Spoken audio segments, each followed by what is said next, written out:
BRS అధినేత తెలంగాణ మాజీ ముఖ్యమంత్రి కేసీఆర్ అనుకున్నది ఒకటి, అయింది ఒకటి. బీఆర్ఎస్ అధికారంలో ఉన్న సమయంలో సాగిన విద్యుత్ కొనుగోళ్లు, విద్యుత్ ప్రాజెక్టుల నిర్మాణంలో చోటు చేసుకున్న అక్రమాలపై రేవంత్ రెడ్డి సర్కార్ జ్యుడిషియల్ కమిషన్ను నియమించిన విషయం తెలిసిందే. గత కొంతకాలంగా కేసీఆర్ అసలు విద్యుత్ కొనుగోలు, విద్యుత్ ప్రాజెక్టు అమలుకు సంబంధించి జ్యుడిషియల్ కమిషన్ ఏర్పాటే నిబంధనలకు విరుద్ధమంటూ వాదిస్తున్నారు. ఇదే అంశంపై ఆయన హైకోర్టును ఆశ్రయించగా అక్కడ చుక్కెదురైంది. తాజాగా కేసీఆర్ సుప్రీంకోర్టును ఆశ్రయించారు. సుప్రీంకోర్టులో కూడా కేసీఆర్కు నిరాశ ఎదురైందని చెప్పాలి.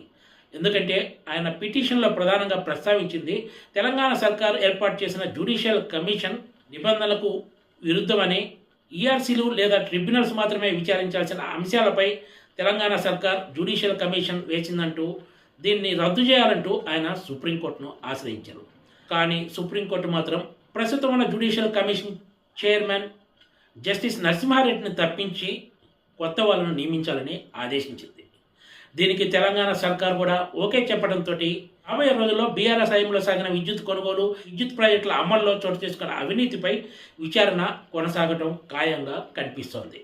కేసీఆర్కు నరసింహారెడ్డిని ఈ పదవి నుంచి తప్పించడం ఒక్కటి మాత్రమే ఉపశమనంగా చెప్పుకోవచ్చు.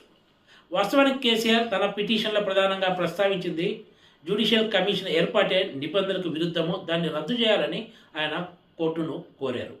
కానీ విద్యుత్ కొనుగోలు, విద్యుత్ ప్రాజెక్టుల అమల్లో చోటు చేసుకున్న అవినీతిపై విచారణ కొనసాగించడానికి సుప్రీంకోర్టు ఎలాంటి అభ్యంతరం చెప్పకపోవడంతో కేసీఆర్ ఇప్పుడు రాబోయే రోజుల్లో మరింత ఇరకాటంలో పడే అవకాశం ఉందనే చర్చ కూడా సాగుతోంది.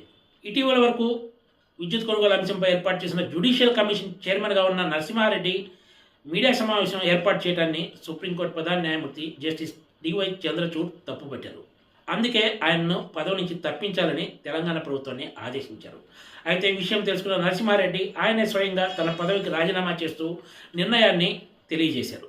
దీంతో కమిషన్ చైర్మన్గా కొత్త జడ్జిని నియమించి పాత నోటిఫికేషన్ ప్రకారమే ముందుకు సాగటానికి అనుమతించింది. ఈ పరిణామంతో కేసీఆర్ లేవనెత్తిన అభ్యంతరాలను సుప్రీంకోర్టు తోసిపుచ్చినట్లయిందని చెప్పొచ్చు.